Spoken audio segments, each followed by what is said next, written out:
Goeiedag almal, ek is Mani van Bloemfontein en ons begin vandag iets nuuts op my kanaal te implementeer. Ons gaan begin voorlees uit die 1983 Bybelvertaling in Afrikaans. Genesis, hoe God alles geskape het. Toe God begin het om die hemel en die aarde te maak, was die aarde een groot, onbewoonbare watermassa, maar die Gees van God het oor die water beweeg. Toe het God gesê, laat daar lig kom, en dadelik was daar lig. Die lig was vir God mooi, en hy het die lig en die donker van mekaar geskei. God het die lig dag genoem, en die donker het hy nag genoem. So was dit dan eers donker, voordat die lig van die eerste dag deurgebreek het. Toe het God gesê, daar moet oop lig bo kan die aarde wees, tussen die wolke wat bo in die lug is, en die water wat op die aarde is, sodat die boonste van die onderste water weg van mekaar moet wees. En dit het presies so gebeur. God het die oop lug gemaak, en so het hy die water onder op die aarde is, geskei van water wat bo in die lug is. Hierdie oop lug het hy hemel genoem. Dit is wat daar op die tweede dag gebeur het, van die oggend af tot die aand toe. Toe het God weer gesê, al die water onder op die aarde moet eenkant by mekaar wees, sodat die droëgrond onderkant kan wees. En dit het presies so gebeur. Toe het God die droëgrond land genoem, en die water wat by mekaar gekom het, het hy see genoem. Hy was tevrede, toe hy dit alles sien gebeur het. Toe het God gesê, daar moet allerhande soorte plante op die aarde groei, plante wat verskillende soorte sade dra, en vrugtebome wat verskillende soorte vrugte dra. En dit is presies wat toe gebeur het. Daar het allerhande soorte plante op die aarde tevoorskyn gekom, elkeen met sy eie soort saad en sy eie soort vrugte. God was tevrede toe hy alles sien wat hy gemaak het. Dit is wat daar op die derde dag gebeur het, van oggend af tot die aand toe. Toe het hy gesê, daar moet ligte wees wat van bo in die lig skyn om te wys wanneer dit dag en nag is. Hulle moet vaste tye aanwys, maar ook die begin van elke dag en elke jaar. Hulle moet bo uit die hemel uit hulle lig op die aarde laat skyn, en dit het presies so gebeur. God het twee groot ligte gemaak. Die helderste een moet beheer hê oor die dag, en die ander dowwer moes oor die nag beheer hê. God het ook die sterre gemaak. Hy het al hierdie tipe ligte bo in die hemel gesit, sodat hulle lig op die aarde kon skyn. Hulle moes wys wanneer dit dag en nag is, en hulle moes beheer hê oor die dag en die nag. God was tevrede toe hy alles sien wat hy gemaak het. Dit was daar op die vierde dag wat gebeur het, van die oggend af tot die aand toe. Toe het God gesê, die water moet wemel van al die soorte visse en ander waterdiere, en daar moet baie voëls wees wat bo in die lug vlieg. Toe het God al die see monsters gemaak, en alles wat daar in die water lewe, en al die verskillende soorte voëls. God was tevrede toe hy sien wat hy gemaak het. God het toe die visse en die voëls beveel om vrugbaar te wees, en vir hulle gesê, julle moet meer word, sodat daar oral in die water visse kan wees, en daar moet ook baie voëls wees. Dit is wat daar op die 5de dag gebeur het, van die oggend af tot die aand toe. God het ook gesê, die aarde moet allerhande soorte diere tevoorskyn laat kom, vee en wilde diere, en al die soorte kleiner diertjies, en dit is presies wat gebeur het. God het al hierdie soorte diere gemaak, en hy was tevrede toe hy alles gesien het wat hy gemaak het. Toe het God gesê, kom ons maak mense wat soos ons lyk. Hulle moet dan mag hê oor die hele aarde en oor al hierdie dinge, die visse en die voëls en die diere, en ook al die soorte kleiner diertjies. So het God dan mense geskape, manlik en vroulik, en hulle na sy ewebeeld gemaak. Toe het God hulle geseën en vir hulle gesê, julle moet meer word, sodat oral op die aarde mense kan wees wat die aarde kan beheer. Ek gee julle mag oor die visse en die voëls en die diere, al die soorte graan wat daar op die aarde is, en al die vrugte het ek voorsien, sodat julle daarvan kan eet. Maar van al die voëls en die diere het ek plante voorsien wat hulle kan eet. En dit is presies wat gebeur het. God was heeltemal tevrede toe hy alles sien wat hy gemaak het. Dit is wat daar op die 6de dag gebeur het, van die oggend af tot die aand toe. So het God alles klaar gemaak, die hemel en die aarde, en met alles daarop wat daar is. Toe die 7de dag aanbreek, was God klaar met alles wat hy gedoen het. Daarom het hy opgehou met hierdie werk. God het die 7de dag geseën, en dit is 'n besondere dag gemaak, omdat hy op daardie dag klaar was met al sy skepingswerk. So het God alles klaar gemaak, die hemel en die aarde, met alles wat daarop is. Toe die 7de dag aanbreek, was God klaar met alles wat hy gedoen het.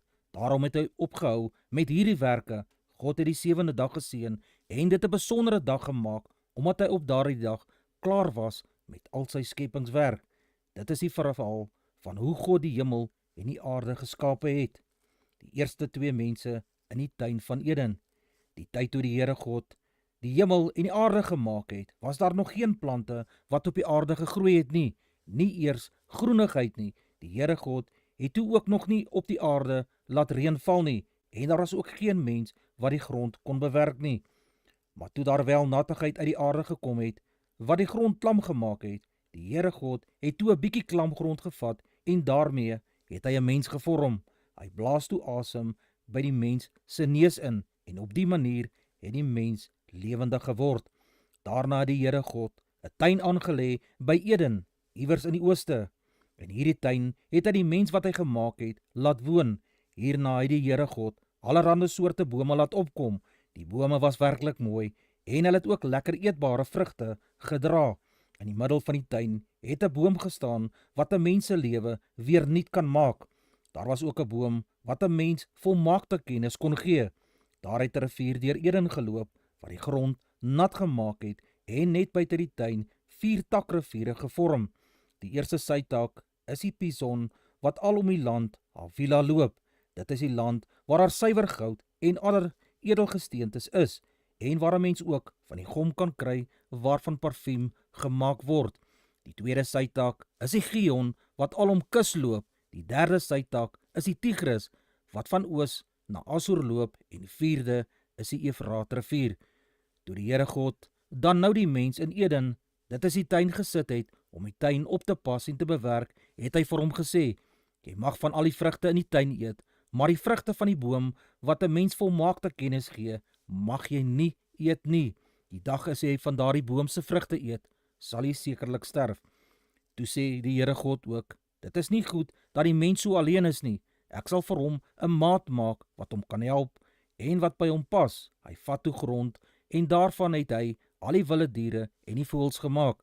Toe laat hy hulle na die mens toe kom om te sien wat hy hulle sou noem, en die name wat die mens by hulle gegee het, het hulle name gebly. Die mens het al die vee en die wilde diere en die voëls name gegee, maar hy kon tussen hulle nie 'n maat kry wat hom kon help, wat by hom gepas het nie. Daarom het die Here God, toe die mens baie vasgeslaap het, terwyl hy so slaap, haal God een van sy ribbebene uit en vul die plek weer met vleis op. Van hierdie ribbebeen maak hy toe 'n vrou en bring haar na die mens toe. Toe sê die mens: hier is nou uiteindelik iemand wat werklik by my pas, want sy is 'n mens soos ek. Sy sal vrou genoem word, omdat sy uit die man geneem is. Dit is die rede waarom 'n man van sy pa en ma af weggaan, en altyd saam met sy vrou te bly, en hulle twee dan soos een mens gaan word. Die man en sy vrou het toe nog natuurlik albei sonder klere geloop, maar hulle was nie skaam daaroor nie. Ongehoorsaamheid aan God. Die slang was die slimste van al die diere wat die Here God gemaak het. Hy kom sê toe vir die vrou: dit is mos waar dat God gesê het, julle mag glad niks van die vrugte in die tuin eet nie. Nee, antwoord die vrou, ons mag al die soort vrugte eet wat in die tuin is, maar wat God wel gesê het, is dat ons van die boom wat in die middel van die tuin is, se vrugte nie mag eet of daaraan mag raak nie, want as ons dit doen, gaan ons dood. Dis nie waar nie, sê die slang toe, julle sal nie doodgaan nie. God het maar net so gesê, want hy weet julle oë sal oopgaan die oomblik as julle daardie vrugte eet, en dan sal julle volmaakte kennis hê en net soos God wees. Die vrou kyk toe na die boom se vrugte en sien hoe pragtig hulle lyk. Hoe lekker sou dit nie wees om van dit te eet nie, en hoe wonderlik sou dit nie wees om alles te verstaan nie. Sy pluk toe van die vrugte en eet daarvan, en gee ook vir haar man wat by haar was van hierdie vrugte, en hy het ook geëet. Op daardie oomblik gaan hulle oë oop en hulle besef dat hulle nakend is. Daarom het hulle vir die vyeblare gevat, aan mekaar gewerk en die omgehang. Skielik hoor hulle die Here waar hy in die tuin in die aandwindjie loop. Die man en die vrou kruip toe gou tussen die bome weg, sodat hy hulle nie moet sien nie. Maar die Here God roep na Adam en vra, "Waar is jy?" Adam antwoord, "Ek het u in die tuin oorloop en toe word ek bang dat u my nakend sou sien. Dis daarom dat ek weggekruip het." "Wie het vir jou gesê jy's nakend?" vra God. "Het jy van daardie vrugte geëet wat ek gesê het, jy mag nie eet nie?" Toe sê Adam, "Dis hierdie vrou wat u vir my gegee het, wat my die vrugte gegee het, en toe het ek daarvan geëet." "Hoe kon jy so iets doen?" vra die Here God toe vir die vrou. "Dis die slang wat my gekil het," antwoord sy. Ons stop die skriflesing hier by Genesis 3 vers 13.